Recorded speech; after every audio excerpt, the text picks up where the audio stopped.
పరిశుద్ధ గ్రంథమైన బైబిల్లో నుంచి లూకా సువార్త 53వ అధ్యాయము.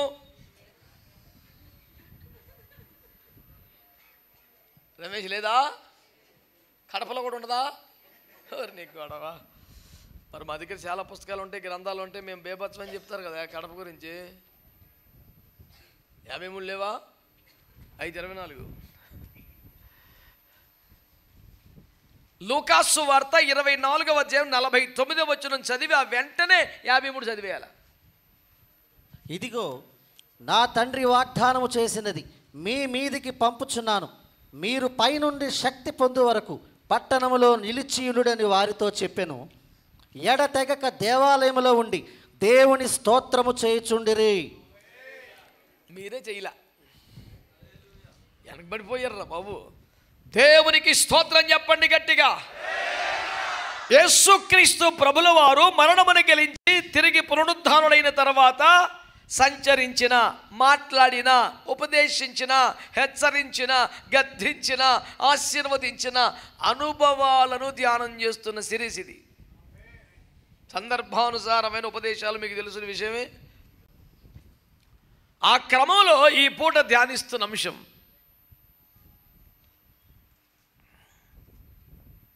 లూకా గారి మీద నాకున్న ప్రత్యేక గౌరవం ఏంటంటే, డాక్టర్ గారని కాదు, నాకున్న గౌరవం ఏంటంటే చాలా క్లీన్గా అబ్జర్వ్ చేసి మిగతా సువార్థికులు మిస్ అయిపోయిన ఎన్నో విషయాలను తను ప్రస్తావించాడు. వాటిని చదువుతున్నప్పుడు నాకు అరే ఇది అక్కడ మిస్ అయిందే అనిపిస్తుంది. అంటే వారిని తప్పు పట్టడం లోపం అని కాదు నా ఉద్దేశం. వీరంతా ఒకే బ్యాచ్ కదా, ఒకే మీటింగ్లో ఉండి మీరందరూ నోట్సులు రాసినట్టు రాశారు. లూకాకి సపరేట్గా కూర్చోబెట్టి యేసుప్రభు ఏమీ డిక్టేట్ చేయలేరు కదా.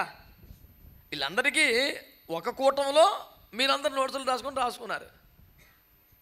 వారు ఆయా విషయాలను క్రోడీకరించి ఓ పద్ధతిలో రాసిపెట్టారు. ఆ క్రమంలో లూకా చాలా అద్భుతమైనటువంటి మెటీరియల్ని మనకు అందించాడు, చాలా సమాచారాన్ని మనకిచ్చాడు. లూకాలో మాత్రమే ఉండే విశేషాలు ఎన్నో ఉన్నాయి. ఇది లూకా సువార్త మీద సమగ్రమైన ధ్యానం కాదు కనుక అవన్నీ బైబిల్ స్టడీలో, బైబిల్ క్లాసులో చేస్తూ ఉంటాం. లూకా సువార్త విశేషాలు ఏంటి, ఇందులో మాత్రమే ఉన్న సంగతులు ఏంటి, ఇందులో రిపీటెడ్గా వచ్చినవి అన్నీ అలా చెప్తా ఉండి. ఇప్పుడు అది కాదు కదా మన కోటం. ఇక్కడ ఆయన మాట్లాడుతూ యేసుక్రీస్తు ప్రభువారు పునరుద్ధానం పొందిన తర్వాత ఆరోహణానికి ముందు శిష్యులతో మాట్లాడుతూ, నా వలన వినిన తండ్రి వాగ్దానం పొందుకునే వరకు యెరూషలేమును విడిచిపెట్టక కనిపెట్టి ప్రార్థన చేయండి, వాగ్దానం కోసం కనిపెట్టండి అని ప్రభు చెప్పారట. చెప్పి చేతులెత్తి ఆశీర్వదించి ఆరోహణమై వెళ్ళిపోయారు. విన్నారా? ఏం రాసేస్తున్నారేంటి? అయ్య బాబోయ్, లూకా సువార్త 25వ అధ్యాయమా రాసేదిరా. గమనించండి, నా వలన వినిన తండ్రి వాగ్దానం కోసం కనిపెట్టండి, యెరూషలేము వదిలిపెట్టొద్దు, పట్టణాన్ని విడిచిపెట్టొద్దు, ఆత్మను పొందితే కానీ వెళ్ళొద్దు, కనిపెట్టి ప్రార్థన చేయండి అని చెప్పి వెళ్ళిపోయారు. ఇప్పుడు మీరందరూ నా వైపు చూస్తూ గమనించిన పాయింట్ ఏంటి? పెద్దనికో మాట చెప్తే బాగుంటుంది అనుకో, మాట చెప్పేసరికి నా పని నేను చేసుకుంటాను. పెద్ద ఆయనకి మాట చెప్తాం ఏంటంటే యేసుప్రభుకి, ప్రభు పలానా పని చేస్తున్నాను మరి నువ్వే చూసుకొని ఒక మాట చెప్పి వచ్చేద్దంట. ఇంకా దర్జాగా ధైర్యంగా చెలరగిపోతుంటుంది. ఇక్కడ చాలామందికి కనిపెట్టి ప్రార్థన చేసుకునే అంత ఓపిక, అంత విధానము తెలియక ఒక మాట చెప్పి వీళ్ళు చేసేసుకుంటూ ఉంటారు. ఇంకా కానీ యేసుప్రభు అంటారు, మీరు ఎక్కడికి వెళ్ళొద్దు. నిజానికి అక్కడ అప్పగించిన పనులేంటి? గ్రేట్ కమిషన్ ఏంటి? మీరు సర్వలోకానికి వెళ్ళండి, సర్వ సృష్టికి సువార్తను ప్రకటించండి, సమస్తను శిష్యులుగా చేయండి, నేను ఏది ఆజ్ఞాపించానో అదే చెప్పండి, బాప్తిస్మాలు ఇవ్వండి. ఇన్ని పనులు చెప్పాడు ఆయన. ఇన్ని పనులు చెప్పి ఓకే అని అక్కడ వెళ్ళకండి, ఎదురు కానీ పరిశుద్ధాత్మ కోసం కనిపెట్టి పొందుకునగలండి, పొందకుండా మాత్రం వెళ్ళబాకండి. మీరు ఇంత కమిషన్ అప్పగించి ఆత్మను పొందితే కానీ మీరు బయలుదేరొద్దు అని చెప్పాడు. ఇంకా లోపలికి వెళ్ళిపోయి వీళ్ళు ప్రార్థనలో కనిపెడుతూ ఉండాలి. దేవుని బిడ్డలారా, ఎడతెగక ప్రార్థన, కంటిన్యూస్గా ప్రార్థన. అది 10 రోజులకి దేవుని కనికరించి ఆత్మను వారికి అనుగ్రహించాడు. కానీ ఒకవేళ రాకపోతే ఇంకో రోజైనా ఉంటారు, వాళ్ళకి ఆ సమర్పణ ఉంది. 10 రోజుల వరకు చూద్దాం లేకపోతే మానేద్దాం అనే తీర్మానంతో లేరు వాళ్ళు. ఇప్పుడు మీరంతా గమనించవలసిన పాయింట్ ఏంటంటే 10 రోజులు ఉన్నారని లెక్క తేలింది కాబట్టి మనం మాట్లాడుతున్నాం. పోనా 10 రోజులు ఎలా ఉన్నారు? మార్నింగ్ 2 hours వర్షిప్, తర్వాత 1 hour బైబిల్ స్టడీ, ఆ తర్వాత బేభత్సమైనటువంటి ప్రార్థన, ఆ తర్వాత మళ్ళీ రెస్ట్, కొంచెం స్నాక్స్, నాన్ స్టాప్ అంటండి. ఇప్పుడు నా పాయింట్ ఏంటంటే, ఒక గంట ప్రసంగం కాదు, ఒక్క మాట, ఎడతెగక ప్రార్థనలో కనిపెట్టడం ఎలాగా? ఎలా చేయాలి మనం? అది మనం కూడా ఏదో అంశం కోసం, ఏదో విషయం కొరకు మనం దేవుని సన్నిధిలో కనిపెట్టాలనుకుంటున్నాం. ఓ 4 రోజులు, 3 రోజులు, 5 రోజులు, 10 రోజులు చేయాలనుకుంటున్నాం. ఎలాగా? ఈ అధ్యాయంలో నాకు ఈ ధ్యానంలో ఒక చక్కని పాఠం ప్రభు నేర్పించారు. యేసు ప్రభు వారు ఏం చెప్పారు? 49వ వచనంలో, నా వలన వినన తండ్రి వాగ్దానం పొందుకునే వరకు యెరూషలేమును లేదా మందిరాన్ని వదిలిపెట్టి బయటికి వెళ్ళకండి అని ప్రభు చెప్పారు. అలాగే ప్రభు అని అన్నారు. చూస్తుండగానే అలాగా ఆశీర్వదించేసి మేఘం మీద వెళ్ళిపోయాడు. ఆయన వెళ్ళిపోవడం చూశారు, తిన్నగా గదిలోకి వచ్చారు, మోకరించారు, ఇక ప్రార్థన మొదలుపెట్టారు. ఎలా ప్రార్థన చేశారు? 53వ వచనం, ఎడతెగక దేవునికి స్తోత్రాలు చెప్తున్నారంట. స్తోత్రం చెప్పండి ఒకసారి గట్టిగా. మీరు కనిపెట్టి ప్రార్థన చేయమని చెప్తే వాళ్ళు ఏం చేశారు?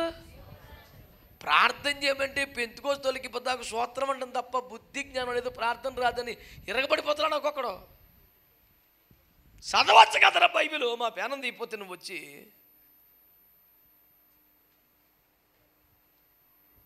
స్తోత్రములు ప్రార్థనలో ఎవడు విడదీయలేని శక్తివంతమైన భాగం, ప్రధానమైన దినుసది. దేవునికి స్తోత్రం కలుగునుగా. మనం ఉదయకాలం చేసే స్తోత్ర ప్రార్థన గురించి కూడా ఎంత వెటకారం వ్యంగ్యంగా మాట్లాడు అయ్యగారులు బోల్డ్ మంది ఉన్నారు. స్తోత్రమా ప్రార్థన ఏదో కూడా చెప్పు, స్తోత్ర ప్రార్థన ఏట్రా అని ఎట్టకారం వాడిని అయ్యగారులు గొప్పలు తెప్పలు ఉన్నారు.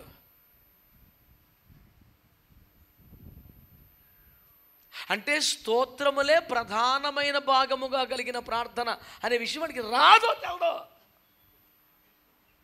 వాడికి ప్రార్థన అనగానే ఖరీదైన గంభీరమైన పదాలు కొన్ని వాడాలి. ఏర్చి కూర్చి రాసిన పుస్తకం ఉంటుంది, అందరం కళ్ళు మూసుకున్నట్టు పుస్తకం తీసేస్తాడు. ఓ ప్రభువా, మీరు ఆది సంభూతులు, మీరు అద్వితీయ సత్యదేవుడు, ఆది మధ్యాంతరహితుడు. అందరు కళ్ళు మూసుకోవాలి, ఎందుకంటే ఇటు చదువుతుంది తెలియకూడదు కదా. నువ్వు మోకాల మీద పడి ఉపవాసం ఉండి కన్నీరు కాచి కళ్ళు తెరవకుండా గుండెలు బాదుకొని నాన్ స్టాప్గా గంటల కొద్ది ప్రార్థన చేసేవాళ్ళు, ఎటకారం చేసేవాడు నువ్వు. నేనేమంటానంటే, నీకు రాని ఏబిసిడీల గురించి నువ్వు ఎందుకు మాట్లాడతావు? నీకు తెలిసినటువంటి అదేదో చెప్తాడు మా రక్షణ, జిబిరి భాష ఏదో అంటాడు, అదేంటది పోనీ అదేదైనా మాట్లాడుకో. నీకు రానిది ఎందుకు? నీకెందుక గొడవ అసలు? డ్రైవింగ్ రానోడు డ్రైవింగ్ ఇన్స్టిట్యూట్ పెట్టవచ్చునా? తప్పు కదా. ఎవరు చంపేస్తావు నువ్వు? నీకే డిపార్ట్మెంట్లో పట్టు ఉందో దాని మీద ఏడు. నువ్వు విమర్శలకు బాగా జవాబు చెప్తాను ఉద్దేశం నీకు ఉందిగా, అబద్ధాల బోతల మీద మాట్లాడుకో. నీకు అందులో పట్టుంది, కొద్ది గొప్ప క్లిక్ అవుతావు. నువ్వు కనిపెడతాం రాదు, మోకరించడం రాదు, ప్రార్థన చేస్తాం రాదు. ఒక అరగంట కానీ ఎక్కువసేపు అసలు ప్రార్థన ఉండలేవు, 5 నిమిషాలకి కళ్ళు ముయ్యలేవు నువ్వు. నీకు ఎందుకురా ఈ గొడవ? రోజుల తరబడి గదిలో పెట్టి 7 సేవలు ఉంటారు, వాళ్ళు చూసుకుంటారు. నీకు ఎందుకు? ఈడు ప్రార్థన చేయలేడు, పక్కన వాళ్ళు చేసినా ఈడు ఉండలేడు మధ్యలో. అయ్యి బాబా ఇంకా అవుతలేదు. మరి ఈడు ప్రార్థన నిమిషం మీద మాట్లాడతాం ఎందుకు? అవసరమా? మాట్లాడరేమండి మీరు? ఎందుకులేండి, మేము ప్రార్థన చేయం కాబట్టి మేము మాట్లాడమంటున్నారా? పోరుపోతారా బాబు? దేవుని స్తోత్రం, హల్లెలూయా. కనుక నా మాట మీకు అర్థమవుతుందా? నా వలన వినున్న తండ్రి వాగ్దానము కొరకు మీరు కనిపెట్టి ప్రార్థన చేయండి, అది పొందుకునే వరకు యెరూషలేము మొదలు బయటికి వెళ్ళకండి అని చెప్పి ప్రభు అలా వెళ్ళిపోతే, అలాగే ప్రభుని తిన్నగా గదిలోకి వచ్చేసి ఎడతెగక స్తోత్రాలు చెప్తున్నారంట. ఎడతెగని ప్రార్థనకు అసలు సిసలైన విధానం నిరంతరమైన స్తోత్రాలు చెప్పడమే. ఇది ఫిక్స్ అయిపోండి. నువ్వు ఎంతగా స్తుతిస్తావో, నువ్వు ఇంగ్లీష్లో స్తుతించు, హిందీలో స్తుతించు, తెలుగులో స్తుతించు, పాటల్లో స్తుతించు, ఎట్ట చేయి, నువ్వు నాన్ స్టాప్గా స్తుతులు చెప్పడం ప్రార్థనలో కీలకమైన భాగం. దేవుని యొక్క పరిశుద్ధ నామాలు ఉచ్చరిస్తూ స్తుతులు చెల్లించు. దేవుడు చేసిన మేలును తలుగు స్తుతులు చెల్లించు. దేవుడు చేసిన వాగ్దానాలు బట్టి స్తుతులు చెల్లించు. చేయబోతున్న కార్యాలు ముందే నమ్మి స్తుతులు చెల్లించు. ఏదో ఒకటి చేయవే బాబు. సింపుల్ 4 ముక్కలో దేవుడు పరిశుద్ధ నామాల్ని ఉచ్చరిస్తూ, దేవుని గుణగణాల్ని ప్రస్తుతిస్తూ, దేవుడికి చేసిన మేలులను జ్ఞాపకం చేసుకుంటూ, దేవుడికి ఇచ్చిన వాగ్దానాలను జ్ఞాపకం చేసుకుంటూ, దేవుడు చేయబోతున్న కార్యాలను జ్ఞాపకం చేసుకుంటూ స్తోత్రాలు చెప్పు. 5 పాయింట్ల మీద 5-10 నిమిషాలు చెప్తే 50 నిమిషాలు ఉత్తరం అయిపోతుంది ప్రార్థన నీకు. మరి నీకు 10 నిమిషాలు కూడా తిములుతలేదేంటి పని?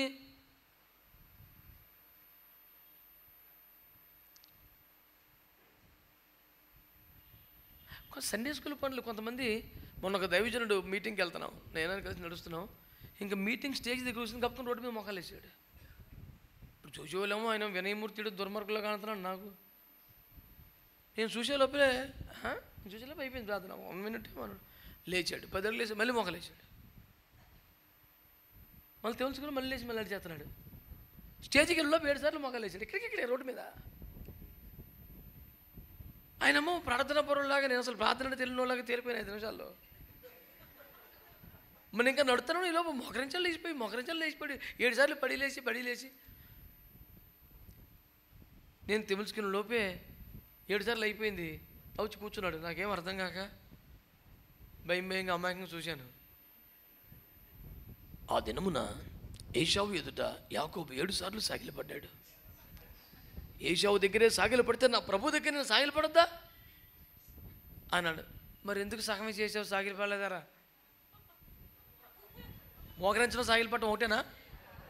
కాదుగా. అంటే మరీ బొత్తిగా బాగోదని అన్నాడు. ఇది కూడా బాగోలేదు, తగ్గించని చెప్పి. 1 నిమిషమే, పూర్తిగా 1 నిమిషం అవ్వలేదు. ప్రభువా స్తోత్రాలు లేచిపోయాడా? ఏడా డ్రిల్ మాస్టర్ ఉద్యోగం వచ్చిందట నీకు? అంటే ఇవన్నీ తప్పులా, పాపాలా, నేరాలా, పొరపాట్ల, అడ్డగోలు, బుద్ధిహీనమైన ఆచారాలా? ఏం కాదు. సండే స్కూల్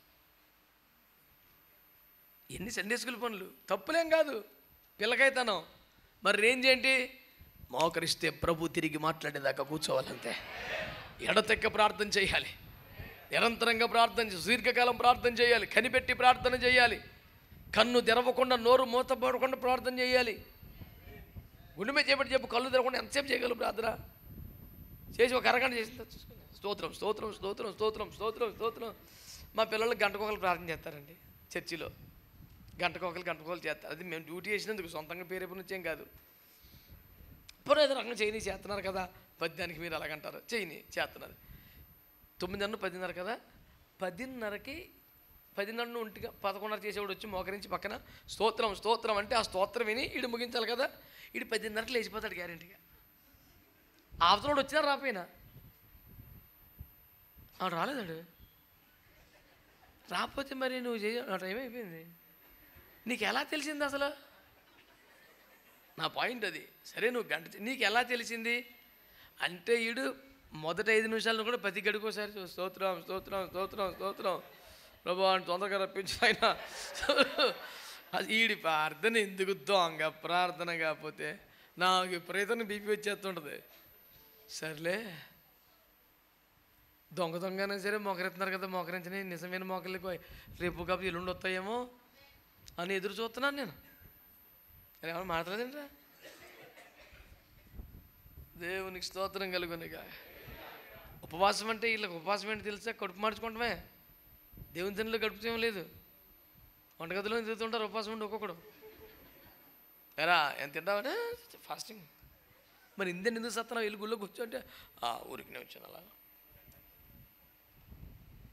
పేన వల్ల వంటగదిలో తెచ్చాక ఉపవాసం ఎందుకురా? తినరాదు.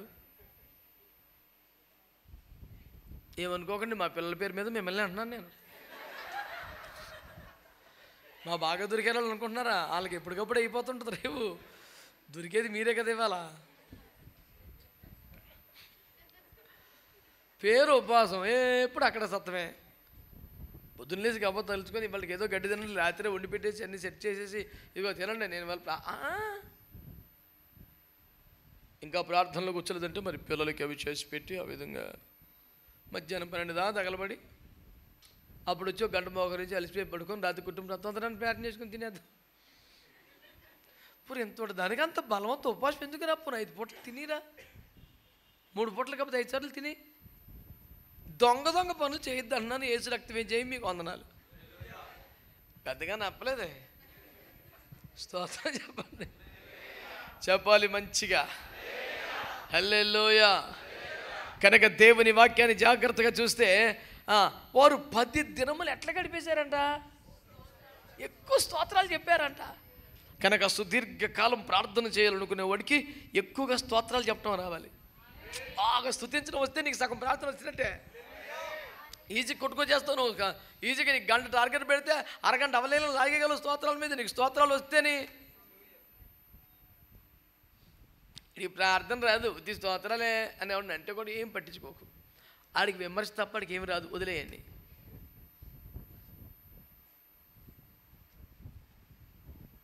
అది కూడా అమెరికా పిల్లవాడు ఒకడు ఉంటాడు, మద్రాసులోను ఆంధ్రప్రదేశ్లో రోడ్ల మీద బయట అన్ని రోడ్ల మీద తినేస్తుంటాడు.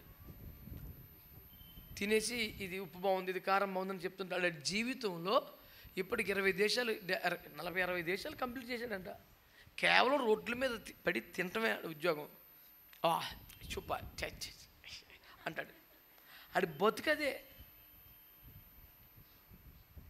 నేను అడిగి ఒక కామెంట్ పెట్టాను, 30 సంవత్సరాలు నాన్ స్టాప్ తింటున్నావు కదరా, నీకు బాగా నచ్చిన వంటకం వదన నేర్చుకున్నామంటే నో నథింగ్, తింటమే ఉద్యోగం. రోజుకో దేశం, రోజుకో స్టేటు తెగ తినేస్తాడు. ఎందుకు చెప్పాను ఈ గొడవ? ఆ ప్రార్థన బాగుంది, ఈ ప్రార్థన బాగుందని వంకలెట్టేవాడు తప్ప అడిగి రాదు ప్రార్థన. I came to explore the food and taste in this nation. లేకపోతే మాకేం తెలుసు ఏంటి? నువ్వు వచ్చి ఇడ్లీ బాగా వచ్చి అంటే తప్ప మాకు దెబ్బరోడు తెలియదు. మరి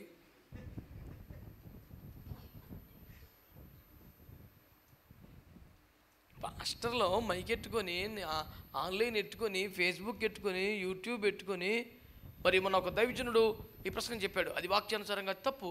పిల్లరా అలా చెప్పకూడదు. నీ వాక్యం ఏంటి చెప్పురా, నీదేటి చెప్పు. అసలు నీ ఉపదేశం ఏంటి, నీ నడిపింపు ఏంటి, నువ్వు చేయి బోధ ఎవరిదే ఏంటి? ఆడికి ఏమి లేదు, ఒక పరాన్న జీవి, ఆడికంటూ మేత ఏమి లేదు. ఈడెట్ట ఆడట ఇదే కోటం. నేను మీకు చెప్పే బోధ ఏంటంటే అట్లాంటి జోలికి వెళ్ళబాకండి. నాన్ స్టాప్గా ప్రార్థన చేయడం రావట్లేదా? దిగులు పడకో, స్తోత్రాలు చెప్పంతే. మనకి శాంతంగా నచ్చిన పేర్లు యేసుప్రభు నీకు ఎన్ని తెలుసు? ప్రభు యేసు అని చెప్పు, యేసు ప్రభు అని చెప్పు, తప్పేముంది? స్తోత్రం చెప్పండి గట్టిగా, హల్లెలూయా. లేకపోతే అదొక ప్రశ్న అంటే ఇంటి మీద యేసు ప్రభు అని రాయాలా, ప్రభు యేసు అని రాయాలని అడిగితే ఏం చెప్తామని జవాబు గోమే చెప్పాడు. నాకు చాలా సంవత్సరాల క్రితం నా పొరపాడైపోయింది. ఇదొక ప్రశ్న, ఇదొక డౌటా? ఇంటి మీద యేసు ప్రభు అని రాయాలా, ప్రభు యేసు అని రాయాలని అడిగాను. అదొక డౌటా అసలు?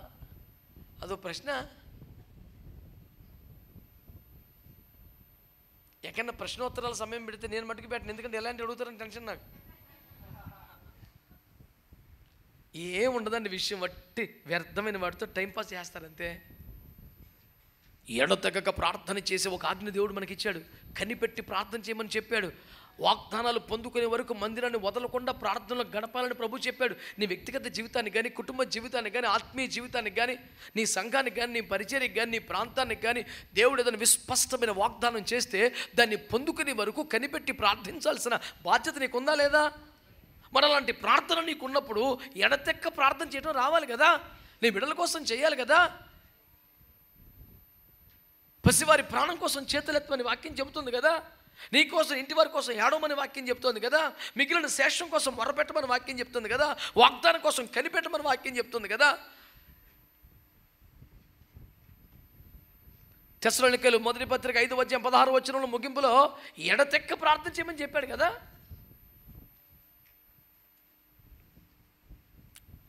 కోతకు పనివారిని పంపని ప్రార్థన చేయమన్నాడు.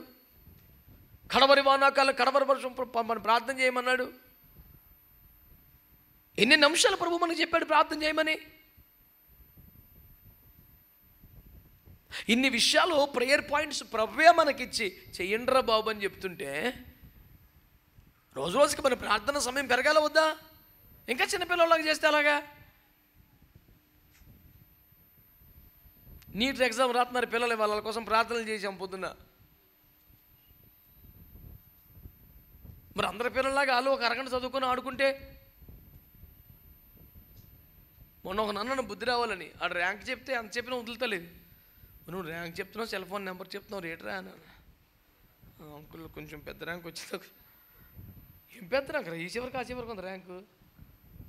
1వ ర్యాంకా, 2వ ర్యాంకా, 10వ ర్యాంకా, 20, 50, 100, 500, 1000 కాదు, సెల్ ఫోన్ నెంబర్ అంత ఉంది ఈ చివరికి ఆ చివరికి. అదొక ర్యాంకా? ఎవరు చెప్పాడ్రా నీకు? 3 ర్యాంకులు పక్క పక్కన ఎత్తే ఆ నెంబరు, ఆ ర్యాంకు. ప్రార్థన చేసుకోవాలి కదా, గడపాలి కదా. అందరి పిల్లలాగా నువ్వు ఆడుకుంటాను, క్రికెట్కి వెళ్తాను, గ్రౌండ్కి వెళ్తాను, సినిమాకి వెళ్తాను, ర్యాంక్ ఎక్కడ వస్తుంది? సెల్ ఫోన్ నెంబర్ అంత వస్తుంది.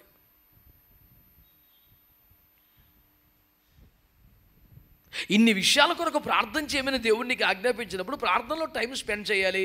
నేను రోజుకి ఒక 5 నిమిషాలు 10 నిమిషాలు ప్రార్థన సమయాన్ని పెంచుకోగలగాలి. నిన్నటికంటే ఇవాళ ఒక 5 minutes అని ఎక్స్ట్రా ప్రార్థన చేసుకోవాలి అన్న తాపత్రయమే లేకపోతే నీకు ఎలా తెములుతుంది? నీకు ఆ తాపత్రయం ఉందా? మరి ఏంటి సులువైపోతుంది? స్తోత్రాలు చెప్పండి. ఆమేన్.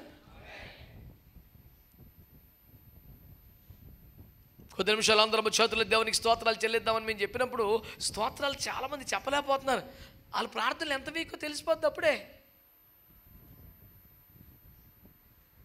కొంతమందికి ఏం పదం ఉండదు, స్తోత్రం స్తోత్రం స్తోత్రం దేనికి స్తోత్రమరా? ఇక్కడే పక్కన ఒక భాషగా ఉన్న దేశభద్రపాలలో దేవునికి స్తోత్రం అన్న పదంలో ఆ బద్ధకం ఆయనకి. దేనికి స్తోత్రం అంటాడు. దేనికి స్తోత్రం ఏంట్రా? అన్నిటికీ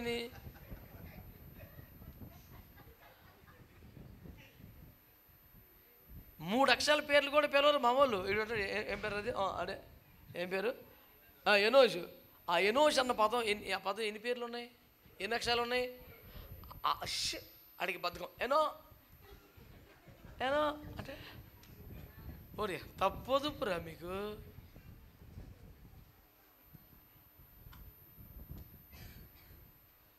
ఇదివరకు ఉండేవారు సంఘంలో సుజాతో సునీత ఏదో ఇంత కిలోమీటర్ పేరు ఉంటుంది. అలా భర్త ఒక షూ అనేవాడు అంతే. మరి తెలంగాణ సామెతలాగా షూ అంటే రోకల పోట్లాగా నువ్వు ఎక్కడ దొరికారు బాబు? ఎంతమంది ఉన్నాయి షూ అంటే?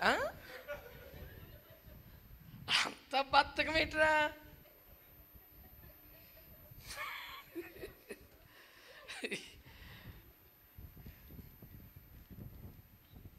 ఇట్లాంటి వాళ్ళే ప్రార్థనా పరులు అయిపోయారు, ఏమీ చేస్తలేదు. దేవునికి అందరూ కొద్ది నిమిషాలు స్తోత్రాలు చెల్లించండి. స్తోత్రం స్తోత్రం స్తోత్రం స్తోత్రం దేనికిరా?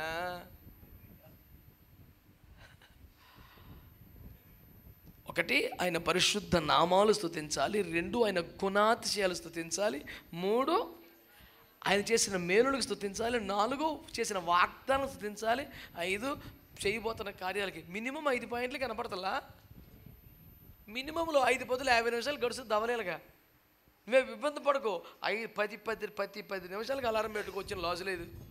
నేర్చుకో, ట్రై చేయి. కొంత అలా స్తోత్రాలు చెల్లిందని కయ్యమంది అనుకో, అప్పుడు నెక్స్ట్ పాయింట్లోకి రా. మళ్ళీ కయ్యమంటుంది నెక్స్ట్ పాయింట్లోకి. తప్పేముంది, నేర్చుకో. అవలీలగా స్తోత్రాలు చెల్లిస్తావు 1 గంట సేపు. ఆ తర్వాత ఏం చేయాలి? విజ్ఞాపన అంటే ఇతరుల కోసం చేయాలి. ఆ తర్వాత ఏం చేయాలి? ప్రార్థన మన వ్యక్తిగతంగా చెప్పుకోవాలి. ఆ తర్వాత ఏం చేయాలి? ఈ అడిగిన అన్ని స్తోత్రాలు చెప్పేయాలి. మళ్ళీని అయిపోయింది కూటం. అవలీలకు 2-3 గంటలు చేస్తావు ప్రార్థన నువ్వు. మనవాడు చెప్తున్నాడు, నాకు ప్రార్థన ఎక్కువసేపు చేయలేకపోయినండి, సాప కొనుక్కున్నాను, సాప మీద కూర్చున్నాక తెగ చేసేస్తున్నాను ప్రార్థన అంటున్నాడు.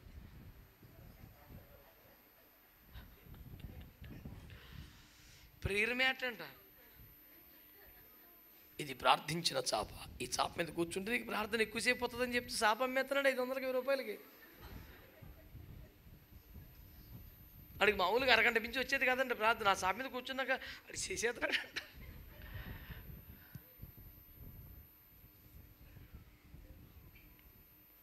చిత్రాల వారే మన అయ్యగారులు చాలా చిత్రాల వారే.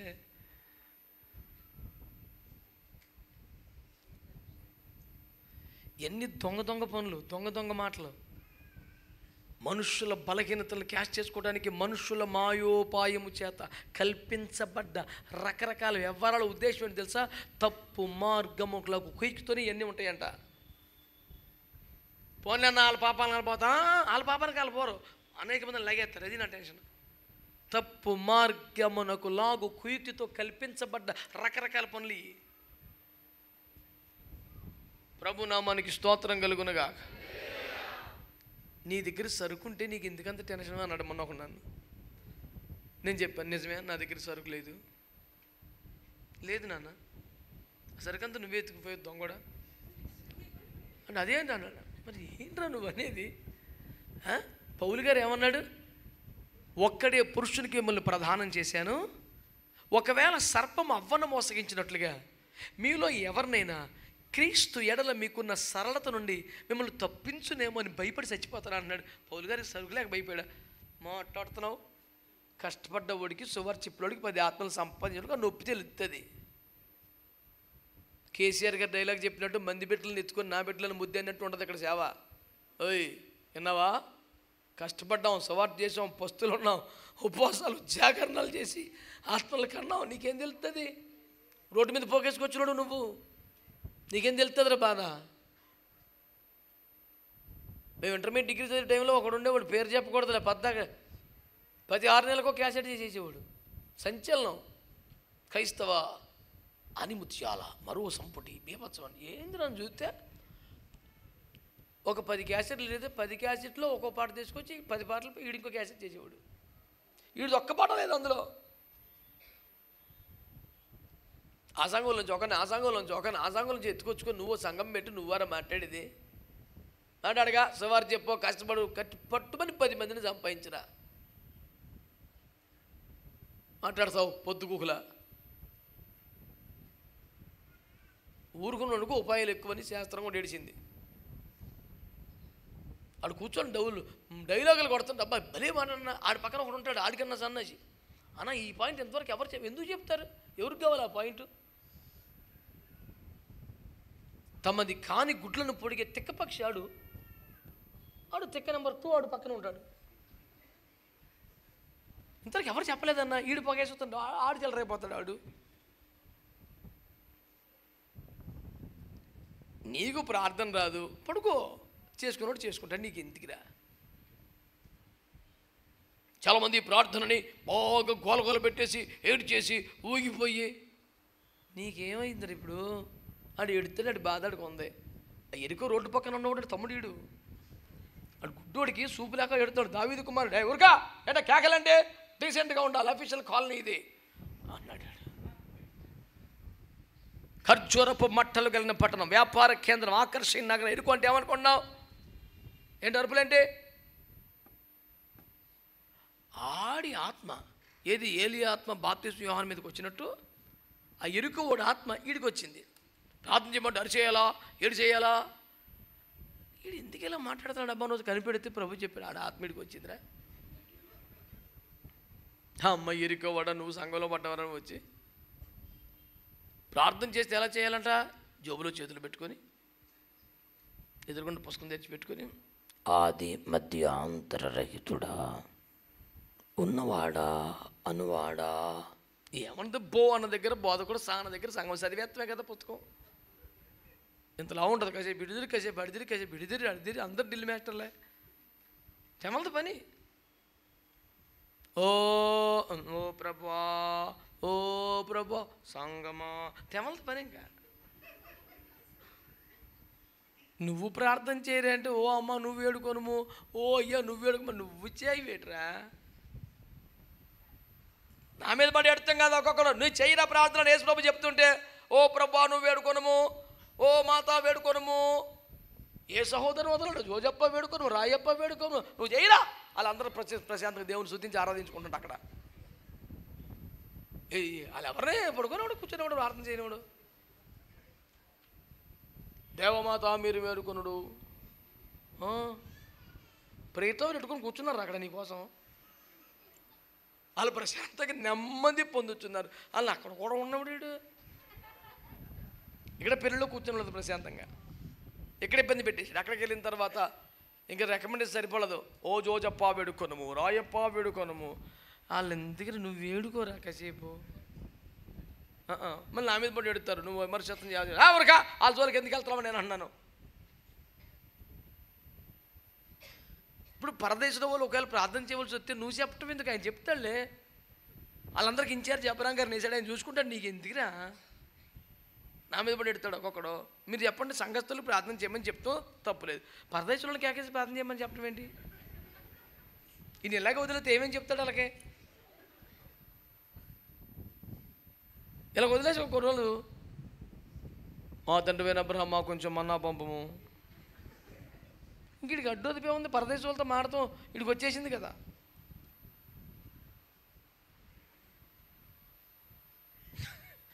వింత వింత పనులు చేస్తారు, నేనంటే నా మీద పడి ఎడతారు. వేడుకోవాల్సింది మనమా పరదేశంలో? మీరు చెప్పండి. మనకు బాధ్యత ఉందా లేదా ప్రార్థన చేయాలని? ప్రభు ప్రార్థించే అంశాలు మనకి ఇచ్చాడా లేదా? మరి నిన్ను చేయరా ప్రార్థన అంటే పరదేశంలో నువ్వు ఫోన్ నెంబర్లను తెలుసుకొని నువ్వు చేస్తావేంటి?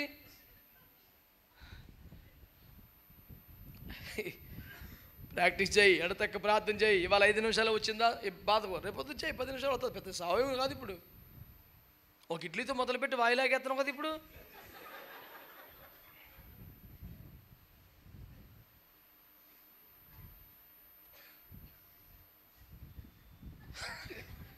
మొన్నొక సహోదరుడు ఒక ఇడ్లీ పాత్ర ఒక వాయి వేసారండి. ఏదో దేవుడు నైవేద్యం పెట్టింటే వాయి పెట్టేస్తే చేసి టిఫిన్ అయిపోయింది. వాయి అయిపోయింది.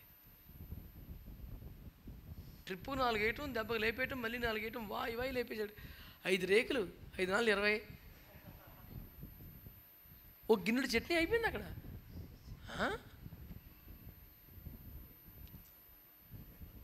నెక్స్ట్ వాయి ఫ్యామిలీ అంతటికి ఇంకొక వాయి సరిపోయింది. ఈ బాబు ఒక్కడికే.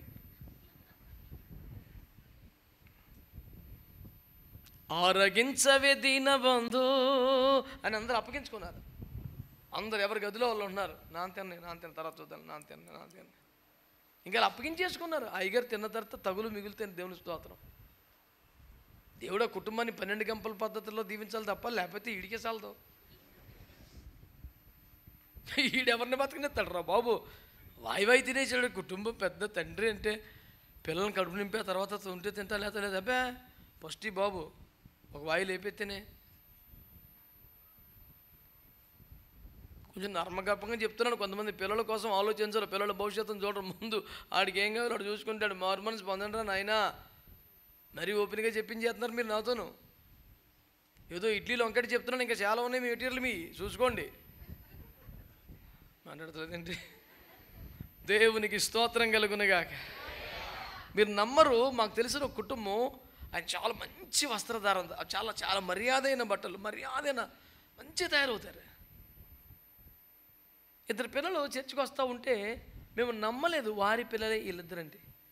చాలా పాత బట్టలు, చిరిగిపోయిన బట్టలు, నలిగిపోయిన బట్టలు. వాళ్ళని చూస్తే పాపం ఎక్కడో పేదవాళ్ళు ఎక్కడి నుంచో ఒకరోజు అడితే ఎలాగంటే మా నాన్నగారని చూపిస్తే షాక్ అన్నమాట. అంత మంచి బట్టలు వేసుకున్నాడు ఆయన. నువ్వు క్రూర పక్షి అని పేరు పెట్టాను అడిగి నేను.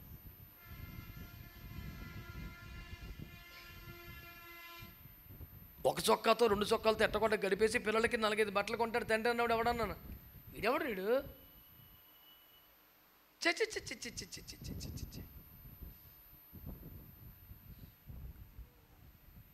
నువ్వు ఒంటరిగా అమెజాన్ అడవులో లేవు. కనపడి నాకు తినేసి, కనపడి నీళ్ళు తాగేసి బతికేస్తాయి. నీకు ఒక కుటుంబం ఉంది, నువ్వు ఒక సమాజంలో ఉన్నావు, నీకు పిల్లలు ఉన్నారు.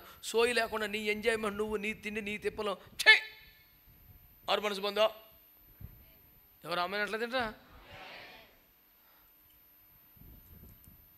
మగవాళ్ళు ఫీల్ అవుతారని ఆలోచించారా? కొన్ని కేసులు మనకు కూడా. వీళ్ళకి 2 చేతులు, మనకు 50 చీరలు. మగోడు కబోర్డు తెరితేనేమో ఎత్తుకోవాల్సి ఒకే అక్కడ ఉండదు. ఆడవాళ్ళు కబోర్డు తెరితే వచ్చి మీద పడిపోతుంటాయి.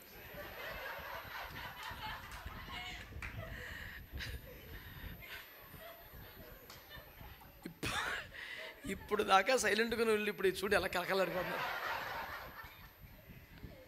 ఎవడు గుర్తించిన బాధ నువ్వు బయట పెట్టావు, నీకు వందనాలని చెప్తారు వాళ్ళు. Okay thank you. కొంచెం సోయిగా చూసుకుంటారా కుటుంబాలు. దేవుని స్తోత్రం. మరి ఇలాగేట్రా బయటికి వెళ్ళే వాళ్ళు పెద్ద బైబిల్ పట్టుకుని నడుస్తారు రోడ్డు మీద. ఇంట్లోకి వచ్చాక అన్ని చంద్రమందరం పనులు చేస్తున్నారు. తప్పు కదా.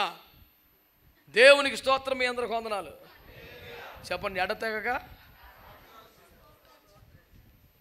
కనిపెట్టి ప్రార్థన చేయమని చెబితే వాళ్ళు ఏం చేశారు? ఎక్కువగా స్తోత్రాలు చెప్పారు. ఓకేనా? ఎడతెగని ప్రార్థన. అపోస్తలుల కార్యం 1:14 ఏక మనసుతో ఎడతెక్కవారు ప్రార్థన. ఆ ప్రార్థనలో ప్రధాన భాగం స్తోత్రాలను లోకాసువార్తలు రాశాడు. నా మాట మీకు అర్థమైందిగా? సరే, ఇంకొక మాట చెప్పేసి నేను సరిపెడతాను. ఎక్కడ? ఆదికాండం 32వ అధ్యాయం 26వ వచనం. ఎవరు ఉంటారు చెప్పండి అక్కడ? మీరు రెఫరెన్స్ చెప్పేప్పటికీ పేరు గుర్తు రాకపోతే ఎలాగండి బాబు మీకు?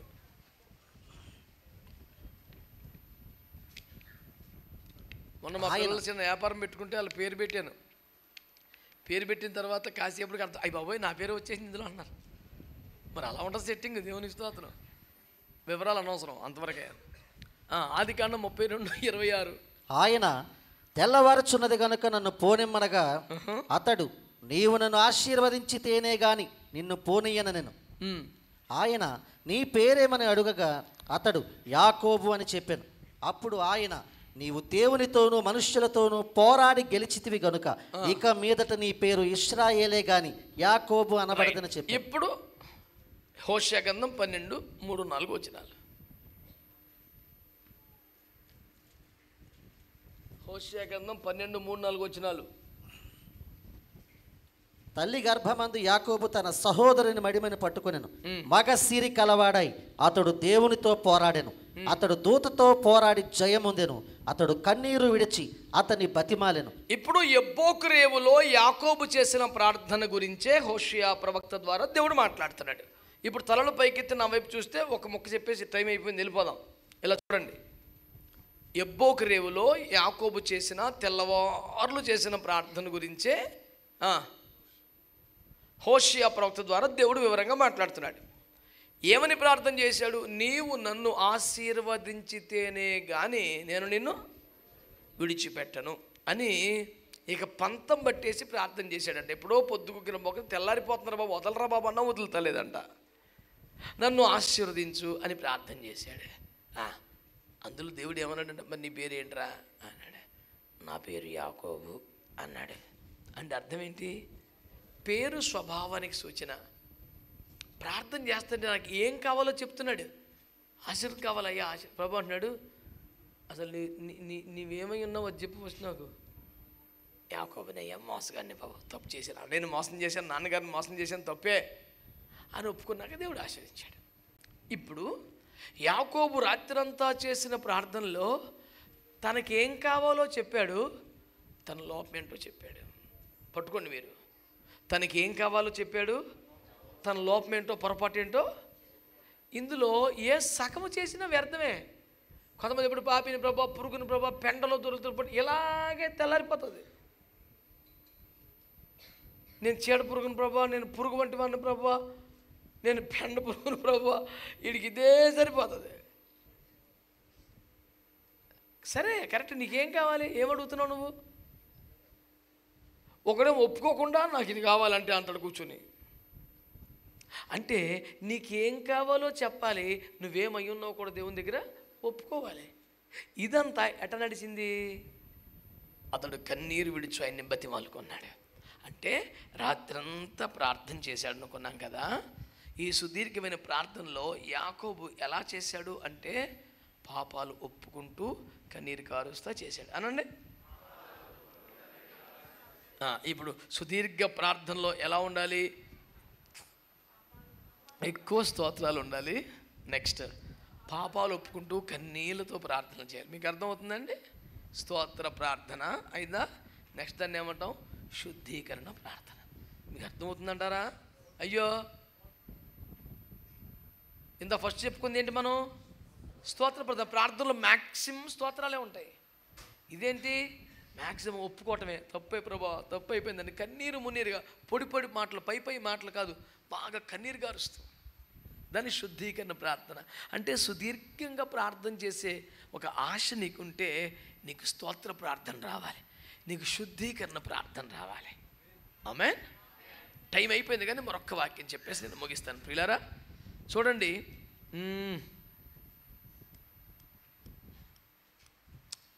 కొరింథీయుల మొదటి పత్రిక 14:14. నేను భాషతో ప్రార్థన చేసిన ఎడల నా ఆత్మ ప్రార్థన చేయను, కానీ నా మనస్సు ఫలవంతముగా ఉండదు.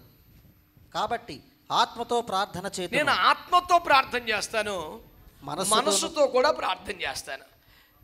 మనసుతో, ఇలా చూడండి, మనసుతో ప్రార్థన చేయటం అంటే మానవ భాషలో మనకి వినేవారికి అర్థమయ్యే పద్ధతిలో. ఆత్మతో ప్రార్థన చేస్తే మనుషుడు ఎవ్వడి కాదు, మనకు కూడా అర్థం అవుతుంది. అందుకే నేను ఆత్మతో ప్రార్థన చేస్తే నా మనస్సు ఫలవంతంగా ఉండదు, నాకేం అర్థం అవ్వదు అన్నాడు ఆయన. ఇదే మొదటి కొరింథీ పత్రిక 14:2 మనుషుడెవడును గ్రహింపడు, కానీ వాడు ఆత్మ వలన మర్మములు పలుకుచున్నాడు అన్నాడు.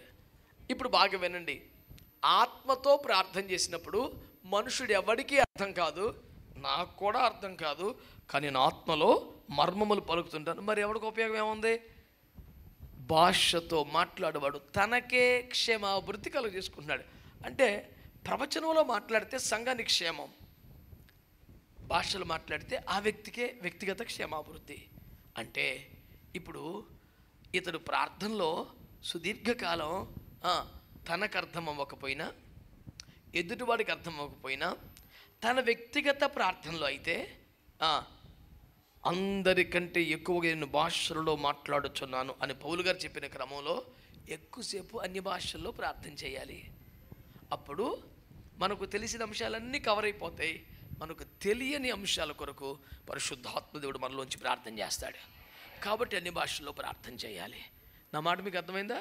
కేవలం 3 పద్ధతులు: ఎడతెగక ప్రార్థన చేయటం, కనిపెట్టే ప్రార్థన చేయటం ఎలా అనే ఒక చిన్న ధ్యాన అంశంలో ఒకటో మాట ఎక్కువగా స్తోత్ర ప్రార్థన చేయాలి, రెండవది శుద్ధీకరణ ప్రార్థన చేయాలి, మూడవది ఆత్మలో ప్రార్థన చేయాలి.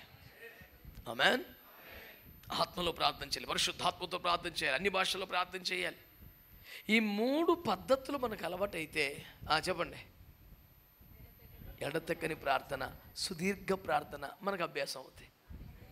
నువ్వు ప్రారంభంలో ఈ 3 కలిపి 1 గంటే చేస్తావు, నో ప్రాబ్లం, ఇట్స్ ఓకే. కానీ కొంతకాలానికి 3 అరగంటలు చేయగలుగుతావు, కొంతకాలానికి 3 గంటలు చేయగలుగుతావు. ఇబ్బంది ఏముంది? ఇప్పుడు ఏం మునిగిపోయింది? ట్రై చేయి. 1000 కిలోమీటర్ల ప్రయాణమైనా ఒక అడుగుతో స్టార్ట్ అవుతుందని పెద్దలు అంటారు కదా. ఇన్ని సంవత్సరాల క్రైస్తవ జీవితంలో 1 గంటన్నర ప్రార్థన చేయగలుగుతున్నావా? లేదంటే లోట్లో ఉన్నట్టేగా. చెయ్యి, గంటల కొద్ది చెయ్యి, విస్తారంగా చెయ్యి.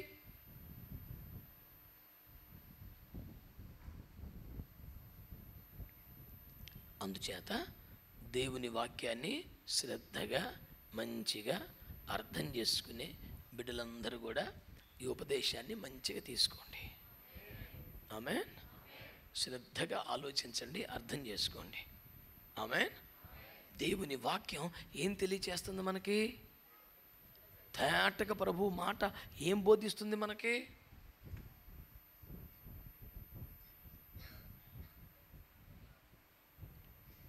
సుదీర్ఘకాలం ప్రార్థన చేయటట్లాగా ఎక్కువగా స్తోత్రాలు చెల్లించాలి, ఎక్కువగా కన్నీరు కార్చి శుద్ధీకరణ చేసుకోవాలి, ఎక్కువగా అన్య భాషల్లో ప్రార్థన చేయాలి. ఈ 3 పద్ధతుల్లో ప్రార్థన చేస్తే మనము కనిపెట్టే ప్రార్థనలో అభివృద్ధి పొందగలం. తప్పకుండా సాధన చేద్దాం, వర్ధిల్లుతాం. దేవుడు మనకు ఆ ప్రార్థన కృప అనుగ్రహించునుగాక.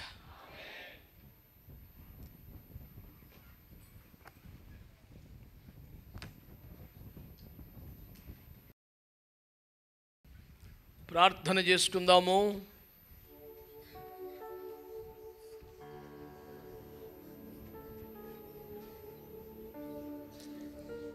అందరూ